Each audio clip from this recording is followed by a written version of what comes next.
I stood there in the blinding Colorado sun, squinting at the empty spot where our car had been just 10 minutes ago.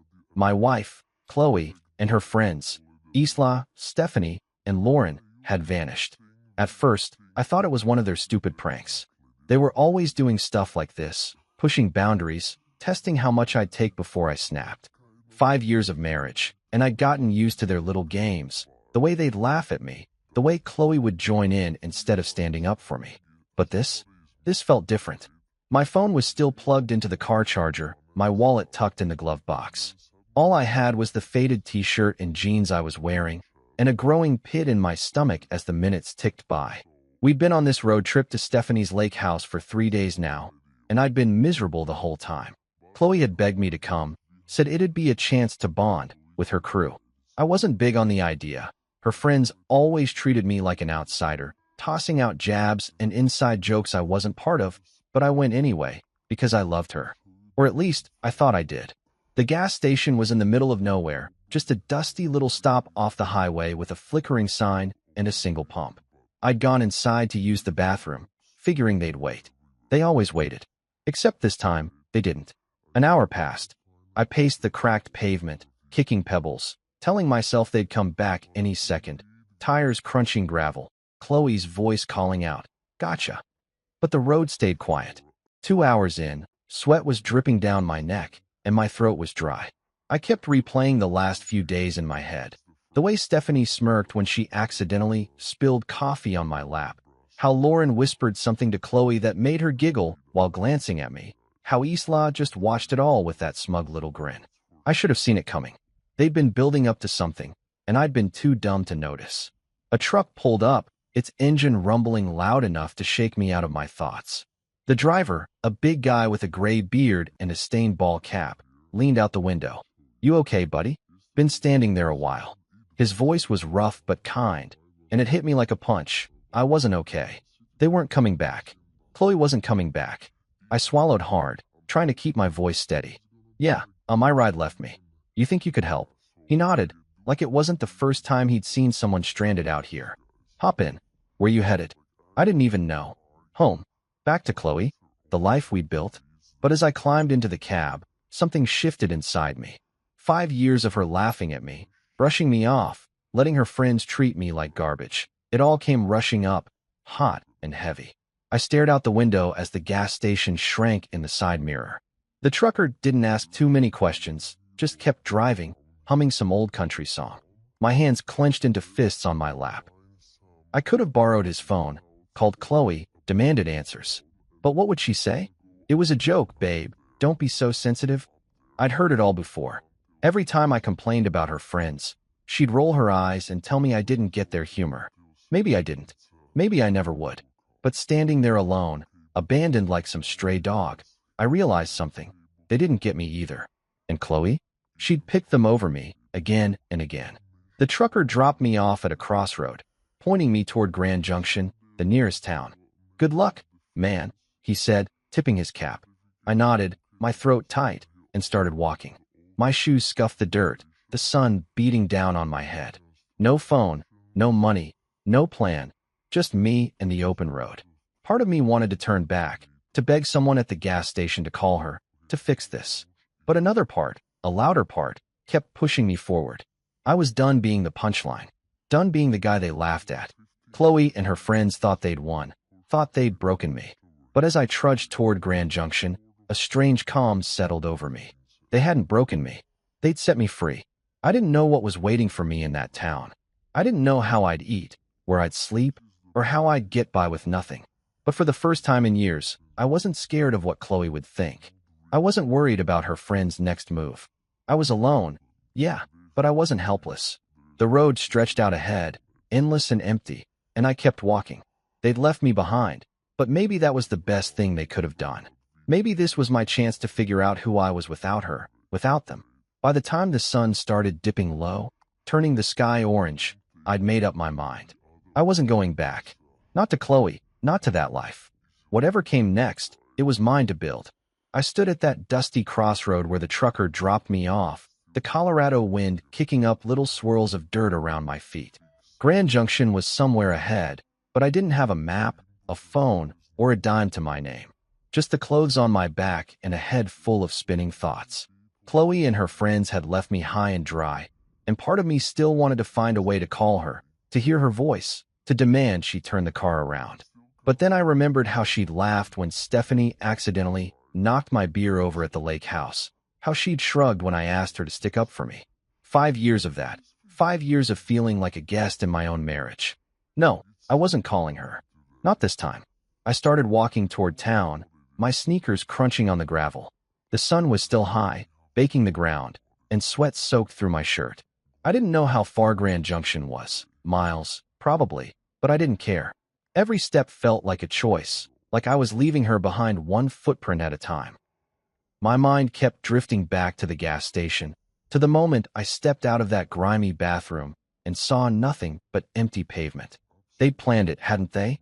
Chloe, Stephanie, Isla, Lauren, all giggling in the car as they peeled out, thinking it'd be hilarious to ditch me. I could almost hear Chloe saying, "He'll figure it out, he always does." Well, I was figuring it out now, just not the way she expected. A pickup truck rumbled by, and I stuck out my thumb, hoping for a lift. The driver, a guy with a scruffy beard and a faded flannel shirt, slowed down and leaned out the window. "Need a ride?" he asked, eyeing me like he wasn't sure if I was trouble. "Yeah, heading to Grand Junction," I said, keeping my voice steady. He nodded. "Hop in. I'm going that way." I climbed into the passenger seat, grateful for the break. The cab smelled like oil and cigarettes, but it beat walking. "What's your story?" he asked as we rolled down the highway. I hesitated, then shrugged. "Got left behind by some people I thought I could trust." He grunted, like he'd heard that one before. "Happens more than you'd think out here." He dropped me off on the edge of Grand Junction, near a cluster of low buildings and a blinking traffic light. "Take care, man," he said, and drove off. I stood there, taking it in. A small town with a mix of old brick storefronts and newer chain stores. People going about their day like nothing was wrong. But everything was wrong for me. No wallet, no ID, no way to prove who I was. I needed help, and fast. I spotted a sign for a homeless shelter a few blocks down, a plain building with a cross painted on the side. My stomach twisted at the thought. Me in a shelter? But what choice did I have? Inside, it was dim and smelled like bleach and stale coffee. A guy behind the counter looked up. Roy, his name tag said. He was older, maybe 50, with a shaved head and a no-nonsense stare. "You lost or just broke?" he asked, sizing me up. "Both," I admitted, rubbing the back of my neck. "Got ditched out on the highway. No money, no phone, nothing." Roy didn't blink. "Happens. You got a name?" "Yeah. Mike," I said, figuring it was easier to stick to the truth for now. He handed me a clipboard with a form. "Fill this out. We'll get you a bed for the night. Tomorrow, we'll figure out the rest." That night, I lay on a cot in a room full of snoring strangers, staring at the ceiling. My mind wouldn't shut off. Chloe's face kept popping up, her voice, her laugh. I wanted to hate her, but part of me still ached for her to show up, to say it was all a mistake. But Roy's words stuck with me. "Tomorrow, we'll figure out the rest." He didn't mess around. The next morning, he sat me down with a cup of weak coffee and a plan. "You need ID to do anything. Job, bank, whatever. Takes time, but we'll start the process. Meantime, you need cash." I nodded, feeling useless. "Know anywhere hiring?" I asked. Roy smirked. "There's a diner down the street. Owner's a tough old broad named Jacqueline. Tell her I sent you." The diner was a squat little place called Jackie's, with red vinyl booths and a jukebox in the corner. Jacqueline was behind the counter, a wiry woman in her 60s with tattoos snaking up her arms and a voice like gravel. "Roy says you need work," she said, not even looking up from wiping the counter. "Yeah, I do," I replied, shifting on my feet. "Anything you got." She squinted at me, like she was trying to see through me. "Dishwasher quit yesterday. Pays crap. Hours are long. You steal from me, you're dead. Start now." I blinked, caught off guard, but nodded.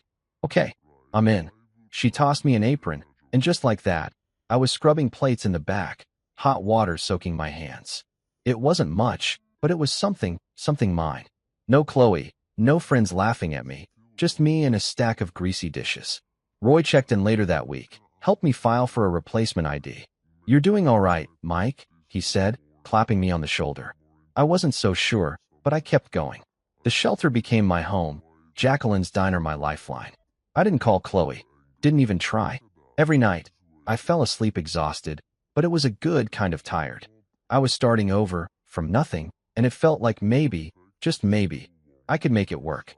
I woke up on that cot in the shelter every morning with the same ache in my back, the same buzz of snores and coughs from the other guys around me.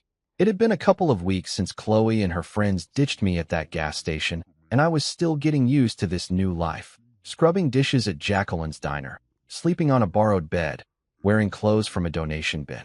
My hands were raw from the hot water and soap, but I didn't mind. It kept me busy, kept my mind off her. Roy had been a rock, helping me navigate the mess of getting a replacement ID. Takes time, he'd said, handing me a stack of forms. But you'll get there. I nodded, grateful for his gruff kindness, and kept pushing forward. The diner was my world now. Jacqueline didn't mess around. She'd bark orders from the counter, her sharp eyes catching every mistake. Move faster, Mike, we ain't got all day, she'd yell, but there was no real venom in it. I worked double shifts whenever I could, piling up cash in a little envelope I stashed under my cot. My first paycheck wasn't much, but it was enough to buy a cheap prepaid phone from the gas station down the street. I held it in my hands, the plastic still shiny, and felt a rush of something like pride. It wasn't fancy, but it was mine, bought with my own money, not Chloe's, not anyone else's. I didn't need her anymore. Then the call started. I'd only had the phone a day when it buzzed in my pocket while I was elbow deep in suds. I wiped my hands on my apron and pulled it out. Chloe's number flashed on the screen. My stomach dropped. I let it ring, watching it like it might bite me, until it went to voicemail. A minute later, the notification popped up. I shouldn't have listened, but I did. Her voice came through, soft and shaky, like she'd been practicing what to say. Mike, where are you? We waited for you. It was just a joke. We're so worried. Please call me back. I stood there, staring at the sink, the water still running. Worried? They'd left me in the middle of nowhere with nothing. If they'd waited, they'd have come back by now. The phone buzzed again, Stephanie this time. I hit play on her voicemail, and her tone was totally different, all smug and casual. Come on, dude. You have to admit, it was hilarious. Call us back, all right. Hilarious. I clenched the phone so hard my knuckles went white. That's what I was to them. A punchline, a story to laugh about over drinks at the lake house. More calls came after that, a flood of them. Chloe again, then Lauren, then Stephanie, piling up with texts and voicemails. We miss you. Where'd you go? This isn't funny anymore. I scrolled through them all, my chest tight, my head spinning. Chloe's words kept echoing. Fake concern, fake tears. She didn't care. None of them did. I sat on my cot that night, the shelter quiet except for the creak of springs and the hum of the heater. The phone glowed in my hand, their messages lighting up the screen. I listened to Chloe's first one again, then Stephanie's, then one from Lauren that was just her giggling before it cut off. My thumb hovered over the call button. Part of me wanted to dial Chloe, to scream at her, to ask why she'd done this. But what would it change? She'd just laugh it off, or cry and make me feel guilty, like she always did. I'd spent years swallowing their crap, smiling through it because I thought that's what a good husband did. Not anymore. I went through the list. Chloe, Stephanie, Isla, Lauren, and blocked every single one. My fingers shook a little as I did it, but once it was done, the phone went silent. No more buzzing, no more lies. I leaned back against the wall, letting out a breath I didn't know I'd been holding. It felt like cutting a rope I'd been tangled in for years. They couldn't reach me now. They didn't get to decide how this ended. I did.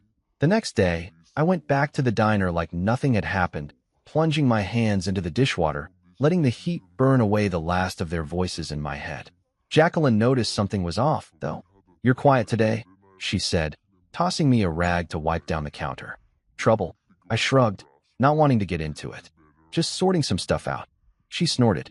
Long as it don't mess with my kitchen, sort of way. I smirked at that. She didn't care about my drama, just the job. It was refreshing. Roy checked in later, handing me a paper with a case number for my ID. Coming along, he said. You holding up? I nodded. Yeah, better than I thought. He clapped me on the shoulder and left me to it. By the end of the week, I'd saved enough to buy a second-hand jacket from the shelter's donation pile. Nothing fancy, but it kept the chill off. I walked back to my cot each night, The prepaid phone silent in my pocket and felt lighter. Chloe and her friends were gone, cut out like a bad habit. I didn't need their apologies or their excuses. I had work, a bed, a plan, small things, but they were mine. The ache was still there, sure, the sting of betrayal, but it was fading. Every dish I scrubbed, every dollar I tucked away, I was building something new, something they couldn't touch. And for the first time in a long time, I fell asleep without dreaming of her. I'd been at the diner for months now, and things were starting to feel steady. Not perfect, but steady.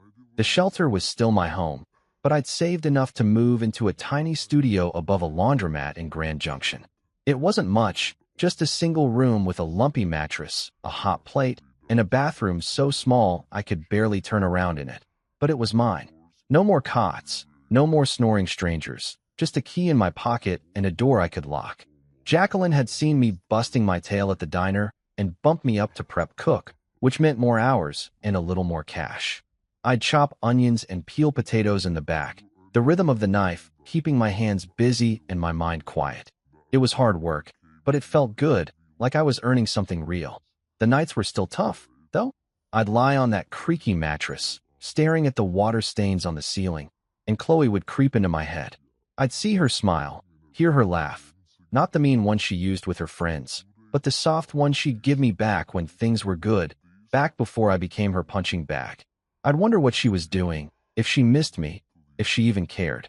The loneliness hit hard sometimes, a cold weight in my chest that wouldn't go away. But then morning would come, and I'd drag myself out of bed, pull on my jacket, and head to the diner. No fear of her judgment, no cruel jabs from her friends. Just me, free to breathe, free to be. One night, after a long shift, I was messing around with my prepaid phone, bored and restless. I kept it simple, no contacts, no ties to the past, but curiosity got the better of me. I made a fake social media account, just a random name and no picture, and looked her up. Chloe's profile popped up, still public, still full of her perfect little life. There were pictures from the lake house trip, her and Stephanie posing by the water, Isla grinning with a drink in her hand. Then I saw it, a post about me. It was a photo of us from years ago, smiling at some picnic, and her caption hit me like a slap. Missing my love. I pray he finds his way back to me. I stared at it, my thumb frozen on the screen. Missing me? She hadn't even gone back for me. She'd driven off and left me to rot. I almost laughed, right there in that dingy apartment, the sound bouncing off the bare walls. It was so fake, so Chloe, turning herself into the victim, like I'd wandered off on my own instead of being abandoned. I scrolled through the comments, Stephanie saying, "He'll turn up, don't worry." Lauren chiming in with, "Sending you hugs." And my stomach turned. They were all in on it, playing this game like I was the bad guy. I clicked off the phone and tossed it onto the mattress, running my hands through my hair. She hadn't changed. None of them had. But I had. I wasn't the guy in that picnic photo anymore, the one who'd grin and take it while they tore me down. I was someone else now, someone they didn't know. The next day at the diner, I was quieter than usual, still chewing on what I'd seen. Jacqueline noticed, of course, she always did. "You look like someone kicked your dog," she said, sliding a plate of fries my way during a slow moment. I shrugged, picking at the food. Just thinking too much. She raised an eyebrow, her tattooed arms crossed. "About what? That ex of yours?" I froze, surprised she'd guessed it. I'd never told her the whole story, just bits and pieces.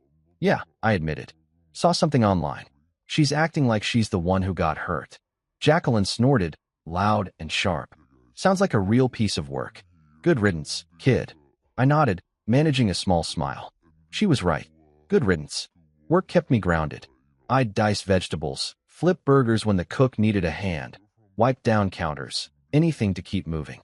The diner had its regulars, folks who'd nod at me or leave a couple bucks on the table, and that felt good, like I was part of something. My hands were calloused now, my arms stronger from hauling crates and scrubbing pans. I'd catch my reflection in the diner's glass doors sometimes, tired eyes, messy hair, but a guy who was making it, one day at a time. Chloe's post faded from my mind, replaced by the clatter of plates and Jacqueline's gruff voice calling out orders. I stopped checking her social media after that. Didn't need to. Whatever she was saying, whatever story she was spinning, it didn't matter. I had my studio, my job, my life, Small, sure, but growing. The loneliness still came around, especially on quiet nights when the laundromat downstairs hummed and rattled, but it wasn't as sharp anymore. I'd wake up to the smell of detergent drifting through the floorboards, pull on my boots, and head out into the cold morning air. No one was waiting to mock me. No one was rolling their eyes at my every word.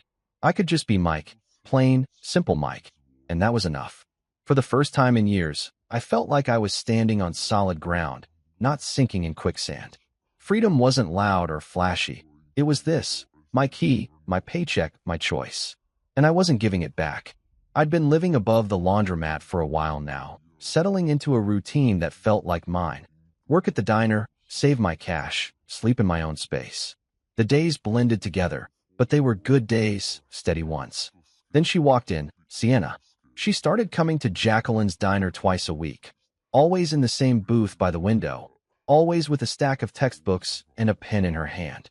She was a med student, I figured, from the way she'd mutter medical terms under her breath while scribbling notes. Her order never changed. Denver omelet, no tomatoes, extra coffee, and she'd barely look up when I brought it over. I'd watch her sometimes, amused at how she'd get so lost in her studying that her fork would hover halfway to her mouth for a full minute before she noticed. I don't know why I started messing with her. Maybe I was bored. Maybe I just wanted to see if she'd crack a smile. I'd swap out my name tag with random names I'd make up, Bob one day, Steve the next, Carl after that, just to see if she'd catch it. She didn't at first, too buried in her books, but one morning, I walked over with Rusty pinned to my shirt, and she finally looked up. Her eyes narrowed, flicking to the tag, then back to my face. "Your name tag is wrong," she said, her voice quiet but firm, like she was diagnosing me. I grinned, caught off guard. "Is it?" I shot back, even though it was. My real name was Mike, and she'd never asked. She smirked, just a little, and went back to her notes. That was it, our first real moment, and it stuck with me. Work kept me busy, but Sienna became the highlight of my week. She'd show up, order her usual, and I'd find excuses to swing by her table, refill her coffee, clear her plate, ask if she needed anything. She'd nod or mumble a thanks, but that smirk stayed in my head, like a challenge. One day, she came in looking frazzled, her hair messy, her books heavier than usual. "Rough night?" I asked, setting her coffee down. She sighed, rubbing her eyes. "Exams. I haven't slept in 2 days." I nodded, not pushing it, but I slipped an extra hash brown onto her plate when she wasn't looking. She noticed, glanced up at me, and said, "You're sneaky." I just shrugged. "Gotta keep you awake somehow." Our first date wasn't even planned. She came in one evening, all dressed up, jeans and a nice top, not her usual sweatshirt, and told me her friends had bailed on a reservation at some fancy pizza place across town. "I'm not wasting it," she said, half to herself, then looked at me. "You free?" I was wiping down the counter, my shift almost over, and Jacqueline was in earshot. "Go on, kid," she barked, waving me off. "You're no use to me moping around." So I went. We split a pepperoni pizza and a pitcher of soda, and she laughed, really laughed, when I told her about the name tag thing. "I knew it wasn't Rusty," she said, her eyes bright. "You're not that old." We talked all night, about her med school stress, my diner gig, dumb stuff like favorite movies. It was easy, natural, like we'd known each other forever. 6 months later, she moved into my little studio. It was cramped. Her books took up half the space, and we'd trip over each other making dinner on that tiny hot plate, but I didn't care.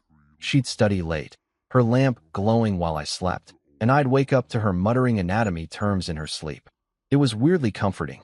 A year after that, we got a bigger place together, a real apartment with a kitchen and a couch that didn't smell like bleach. Sienna was different from Chloe. She didn't mock me, didn't make me feel small. When I'd doubt myself, she'd just say, "You've got this." And somehow, I'd believe her. We'd cook together, watch old TV shows, argue over who left the dishes in the sink. It was simple, but it was ours. Meanwhile, Chloe wouldn't let go. She'd started emailing me, found my address somehow, probably from an old bill or something. The first one came a few weeks after Sienna moved in, popping up on my phone while I was chopping peppers at the diner. "Mike, I just want to know you're okay," it read. "I miss you." "We all do." I stared at it, my knife hovering over the cutting board. "Miss me?" She'd left me at a gas station with nothing, laughed about it with her friends, and now she missed me? I deleted it without replying. More came after that, some short, some long, all dripping with that fake sweetness she'd mastered. I messed up, I know. Please talk to me. I saw your grandma. She's worried. I'd read them, feel that old ache in my chest, then hit delete. Sienna caught me once, frowning at my phone. Who's that? She asked. Nobody, I said, and she didn't push. She didn't need to. I wasn't going back. Life with Sienna was good, better than I'd thought I deserved. The diner was humming, my hands were steady, and Chloe's emails were just noise I could tune out. I'd built something new, something solid, and every day with Sienna proved it. She'd tease me about my cooking, I'd laugh at her terrible singing, and we'd fall asleep tangled up on that secondhand couch. Chloe could write all she wanted. I didn't know her a damn thing. My world was here now, with Sienna, and I wasn't letting go. I stood in the kitchen of Jacqueline's diner, flipping a burger on the grill, the sizzle filling the air as grease popped against my apron. Things had been good. Better than good, really. Sienna and I were settled in our new apartment, a step up from the cramped studio above the laundromat. It had a real bedroom, a stove that didn't smoke, and a window that let in actual sunlight. Life felt solid, like I'd finally climbed out of the hole Chloe and her friends had left me in. Work was steady too. I'd been at the diner long enough that Jacqueline trusted me with more than just dishes and prep. She'd started leaning on me, barking less and nodding more when I got things done right. That day, though, she called me over to the counter during a slow stretch, her sharp eyes locked on me like she had something big to say. Mike, she said, wiping her hands on a rag, you're not half bad at this. I smirked, thinking she was joking, but her face stayed serious. I'm opening a second spot across town, smaller joint, but mine. Need someone to run it. You in? I froze, spatula in hand, the burger sizzling behind me. Me? Run a diner? I'd gone from scrubbing plates to cooking, sure, but managing a whole place? You serious? I asked, my voice rougher than I meant it to be. She snorted. Do I look like I'm kidding? You've got the chops. Work hard, don't steal, don't whine. Say yes or no. My head spun. A year ago, I'd been dumped at a gas station with nothing. Now I was getting offered this. I almost said no, convinced it was some trick, like Chloe's pranks all over again. That night, I sat on our couch, Sienna's and mine, staring at the TV without really watching it. She came home from a late study session, dropping her bag by the door, and saw me just sitting there. What's up? She asked, kicking off her shoes. I told her about Jacqueline's offer, my voice low, like saying it out loud might jinx it. She wants me to run her new diner. Me in charge. Sienna plopped down next to me, her knee brushing mine. And you're thinking about turning it down? She said, reading me like always. I shrugged, rubbing my neck. I don't know. What if I screw it up? She grabbed my hand, her grip firm. You're already running that place half the time, helping with orders, fixing stuff when she's yelling at someone else. Just make it official. You've got this. Her words hit me hard, like a shove I didn't know I needed. She didn't doubt me, not for a second, and that felt new, strange, good. Chloe would have laughed, said something like, you? A boss? And her friends would have piled on. But Sienna just looked at me, steady and sure, and I nodded. Okay, I'll do it. She smiled, that small one I loved, and leaned her head on my shoulder. Good. Now stop moping. We've got dishes to do. I laughed, the weight lifting a little, and we washed plates together, her humming some off-key song while I splashed water at her. The next day, I told Jacqueline yes. She grunted, like she'd expected it, and handed me a set of keys. Don't burn it down, she said, then went back to counting cash. The new diner was a hole-in-the-wall spot. 10 tables, a counter, a kitchen barely big enough for two, but it was mine to run. I started the next week, setting up schedules, ordering supplies, cooking when the line got slammed. It was chaos at first, waitresses forgetting orders, me burning a batch of fries, but I figured it out. Sienna was right. I'd been doing this stuff already, just without the title. The place started humming, regulars trickling in, and Jacqueline even stopped by once, nodding like she approved.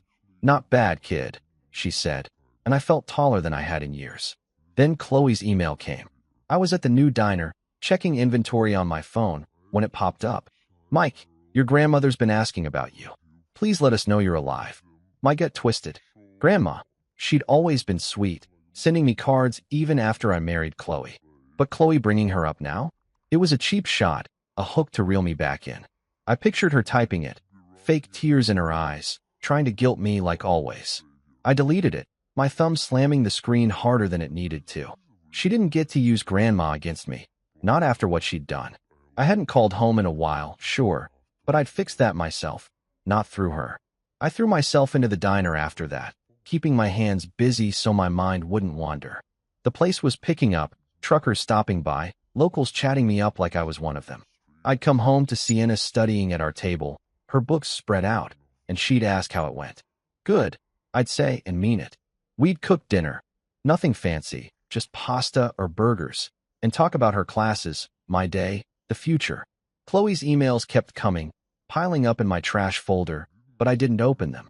She was a ghost, a shadow I could ignore. My life was here. The diner, Sienna, the keys in my pocket.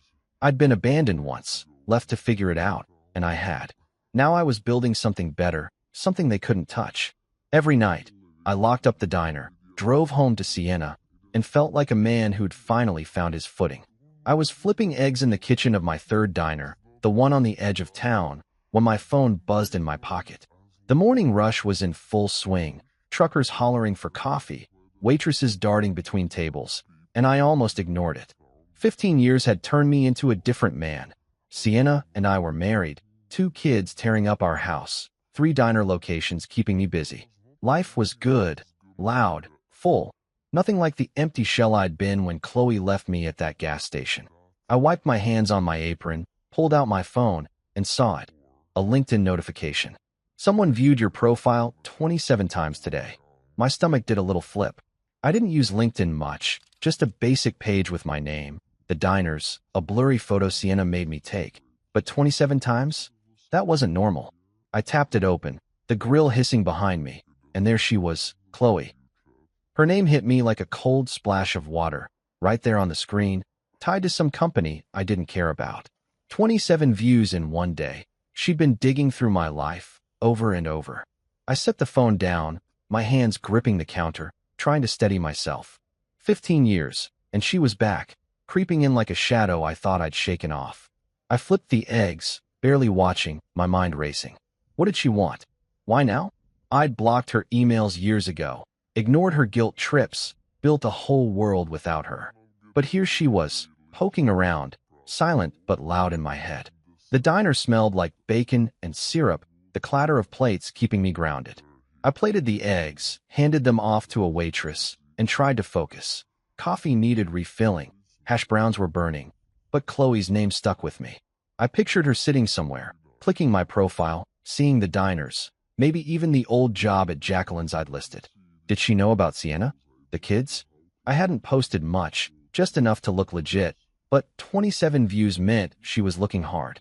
I wiped my forehead, sweat mixing with the heat, and grabbed my phone again. Her profile stared back. Chloe, older now, hair cut short, a tight smile in her picture. Consultant, it said. I didn't read more. Didn't want to.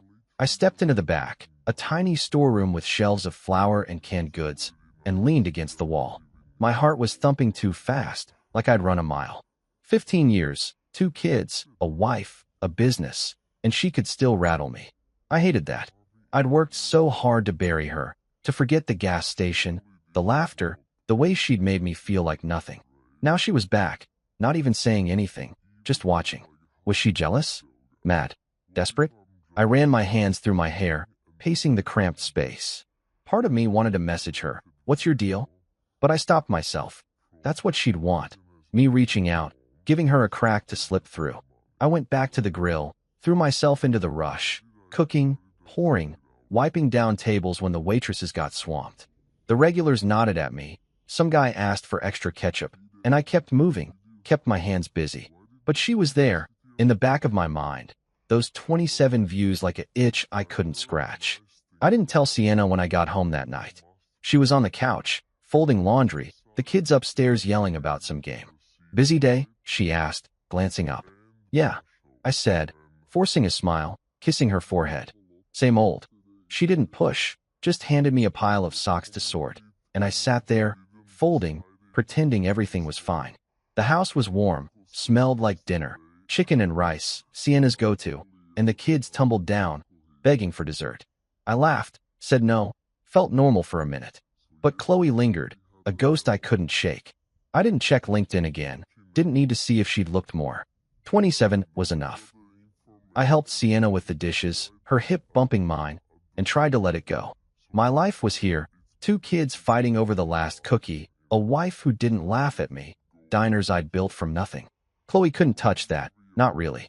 Still, I went to bed with her name in my head, staring at the ceiling while Sienna slept beside me.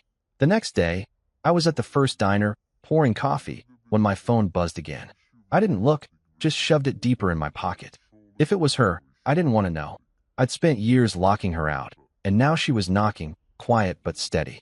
I focused on the work, grill, counter, cash register, kept my hands moving, my voice steady. She was out there, somewhere, but I was here, standing tall. Whatever she wanted, whatever game she was playing, I wasn't biting. Not yet. Not ever, if I could help it. I was wiping down the counter at the original diner, the one Jacqueline first hired me for, when the door jingled and they walked in, Chloe, Stephanie, and Isla. It was 3 days after those LinkedIn alerts, and I'd been on edge, half expecting something like this. The breakfast rush had just died down, leaving a handful of regulars sipping coffee, the air thick with grease and burnt toast. I saw them before they saw me, Chloe's short hair catching the light, Stephanie's swagger still there, Isla hunched like she wanted to disappear. My gut twisted, hands freezing on the rack. 15 years since they ditched me at that gas station, and now they were here, in my diner, my turf. I didn't move, just watched them pick a booth by the window and sit, their voices low but familiar. I could have stayed back, let the waitress handle it, but something pulled me out there. Maybe anger, maybe just needing to see it through. I grabbed a pot of coffee, more for something to hold than anything else, and walked over. Chloe spotted me first, her eyes going wide, her mouth dropping open. "Oh my God, it's you," she said, her voice shaky, like she hadn't rehearsed it. Stephanie leaned back, smirking like always. "Hey, look at you, big shot." Isla glanced up, then down fast, her hands fidgeting with the menu. I stood there, coffee pot in hand, looking at them. Older, worn, desperate in a way I didn't expect. "What do you want?" I asked, keeping it short, my voice harder than I felt. Chloe shifted, leaning forward, her fingers twisting together. "Mike, can we talk? Please." I didn't sit, didn't soften. "I'm working. Talk." She swallowed, glancing at Stephanie for backup, then started. We need your help." It spilled out. Her life had crashed. Her artsy little business went under. Her marriage, some guy I didn't know, fell apart, and she was broke, begging now. Stephanie jumped in, casual like it was no big deal. "You're doing all right? 3 diners? We just need a hand, for old times." Isla nodded, barely audible. "Just a little help." I listened, letting it sink in. Chloe's sob story, Stephanie's charm, Isla's guilt. They'd planned this, tracked me down, thought I'd roll over. I stood there, coffee pot still hot in my grip, watching them squirm. Chloe's eyes got wet, Stephanie's smirk twitched, Isla shredded the edge of her menu.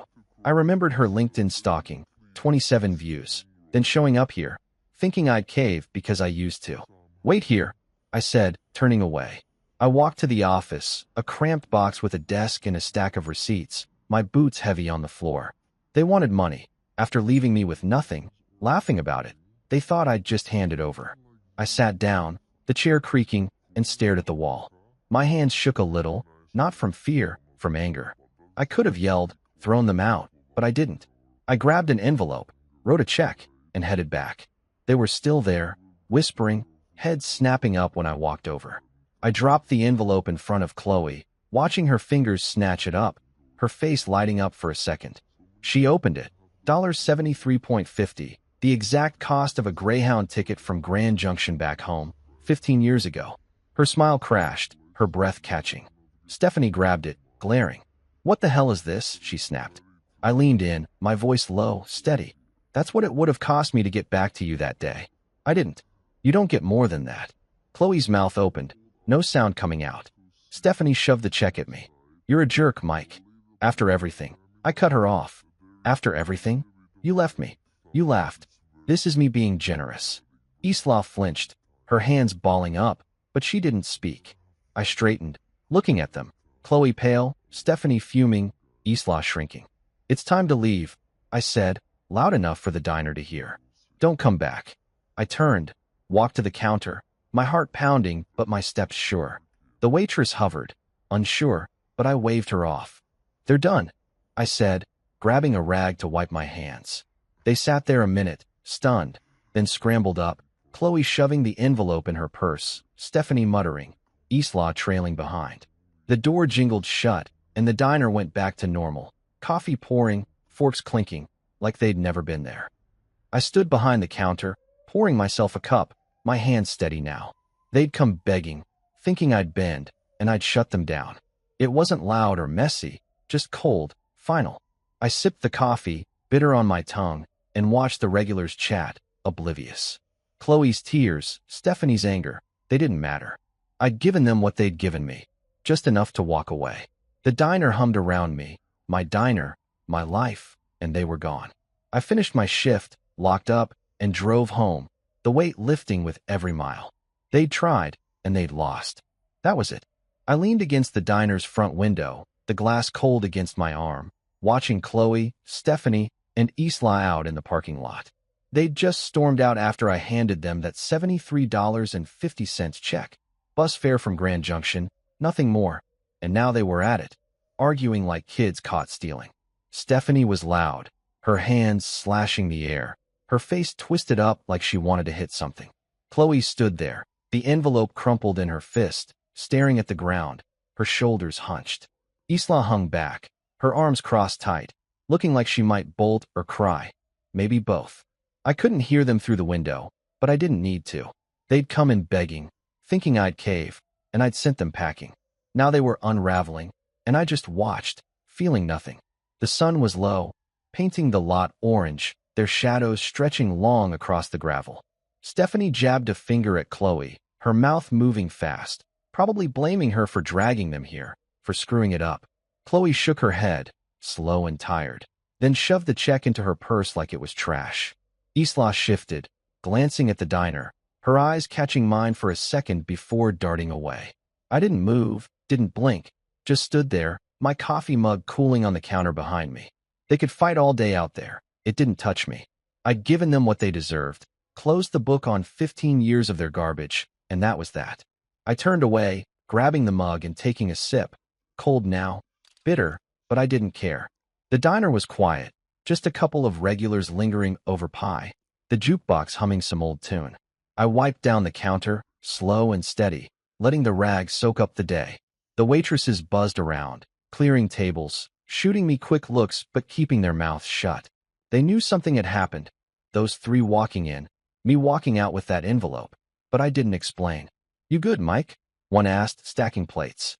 "Yeah," I said, short and sharp, and went back to wiping. I didn't want their questions, didn't want to drag it out. Chloe and her crew were gone, and I was done. Driving home, the truck's engine growled under me, the road dark except for my headlights cutting through. My hands gripped the wheel, my mind stuck on that scene. Chloe's face when she saw the check, Stephanie's snarl, Isla's silence. It should have felt good, shutting them down, and it did, mostly. But there was this itch, a little nag I couldn't shake. They'd looked desperate, broken, Chloe especially, with her sob story about her life falling apart. 15 years ago, I'd have cared, run after them, tried to fix it.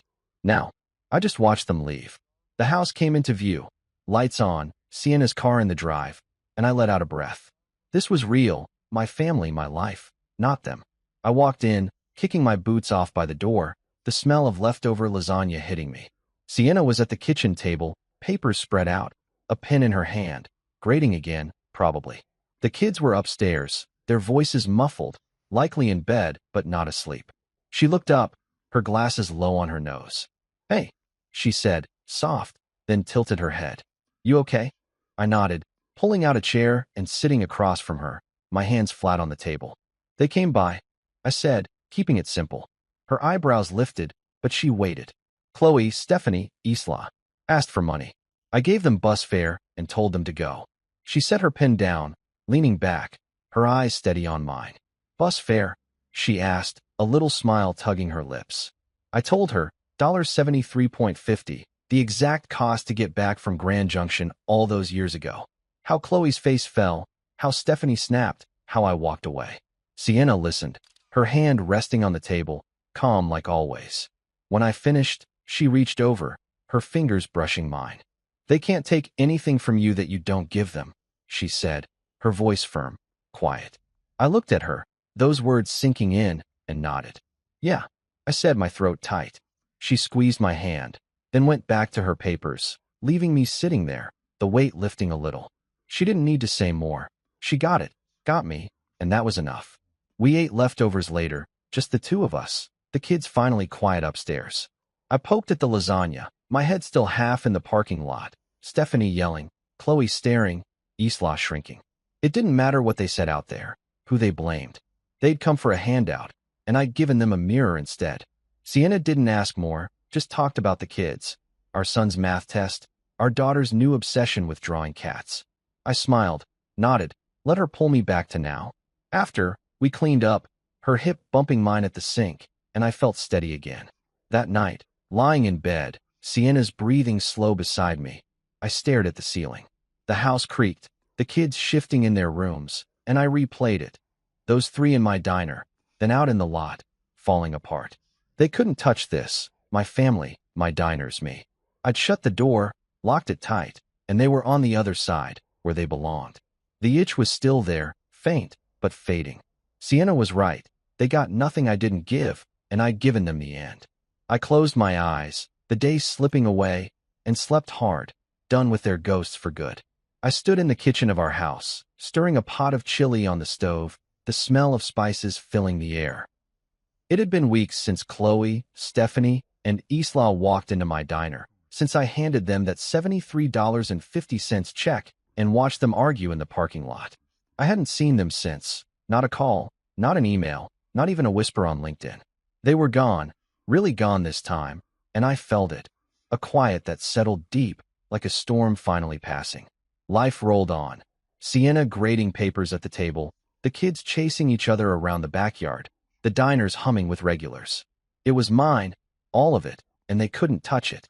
I'd stopped looking over my shoulder, stopped waiting for the next knock. The chili bubbled, steam rising, and I tasted it. Needed more salt, maybe a kick of pepper. Sienna glanced up from her stack of tests, her glasses slipping down her nose. Smells good, she said, smiling that small smile I loved. Better be. I shot back, grinning, and she laughed, soft and easy. The kids burst in from outside, our son waving a muddy stick, our daughter yelling about a bug she'd found. Out, both of you, wash up.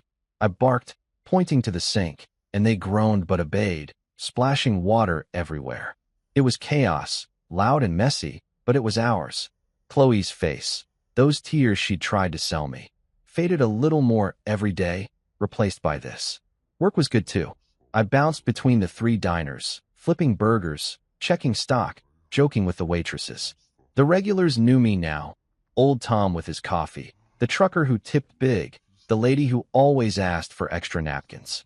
They'd nod, say, "Hey, Mike," and I'd nod back, feeling like I belonged. Jacqueline stopped by the first diner one morning.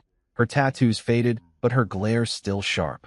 "You didn't screw it up," she said, looking around, then clapped my shoulder and left. High praise from her.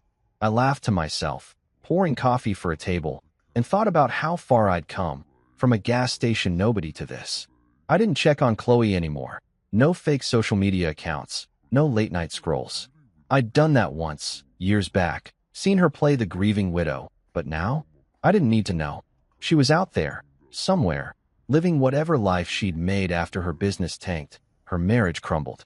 Stephanie and Isla too, maybe still mad, maybe still blaming her. It didn't matter. They'd come begging, and I'd shut the door. That $73.50 check was the last thing I'd ever give them. Just enough to walk away, like they'd left me to do. I didn't feel bad, didn't feel guilty. I felt free. Sienna and I took the kids to the park that weekend, a crisp fall day with leaves crunching under our boots. Our son ran ahead, kicking a ball, while our daughter clung to my hand, pointing at every squirrel. Sienna walked beside me, her arm brushing mine, and we didn't say much, just watched. breathed, lived. I thought about Chloe for a second, her showing up, her voice cracking, and let it go. She couldn't take this from me, couldn't even come close. I'd built it all without her, despite her, and it was better than anything she'd ever offered. You're quiet, Sienna said, nudging me. Just happy, I replied, and she squeezed my hand, knowing I meant it. Back home, we ate the chili, too spicy, the kids complained, but they shoveled it down anyway. I sat at the table, watching them bicker over the last roll, Sienna rolling her eyes at their noise. This was it, the best revenge, if you could call it that. Not some big fight, not rubbing it in their faces, just living well, living real. Chloe wanted me to break, to crawl back, and I hadn't. I'd walked away from that gas station, from her, and kept going. Roy at the shelter, Jacqueline's diner, Sienna's laugh, these kids. Every step was mine, every piece earned. They'd lost, not because I'd beaten them, but because I'd stopped playing their game. The days kept rolling, school runs, diner shifts, quiet nights with Sienna on the couch. I didn't look back, didn't need to. Chloe was a memory, a shadow that couldn't reach me anymore. I'd see her sometimes, in a flash, her smirk, her tears, but it didn't stick. I'd turn the radio up, flip a burger, hug my daughter, and she'd fade. The diners thrived, the kids grew, Sienna and I argued over dumb stuff like whose turn it was to mow the lawn. It was simple, messy, perfect. I'd wake up early, make coffee, stand in our kitchen looking out at the yard, and feel it. Peace, deep and steady. One night, after the kids were in bed, I sat on the porch, a beer in my hand, the air cool against my skin. Sienna came out, wrapped in a blanket, and sat beside me. "What's on your mind?" she asked, her voice soft. I took a sip, staring at the stars. "Nothing," I said, then smiled. "Everything." She leaned her head on my shoulder, and we sat there, quiet, together. Chloe was gone, really gone, and I was here whole. The best revenge wasn't revenge at all. It was this, right now, a life so good I didn't need to prove anything. I'd made it, and that was enough.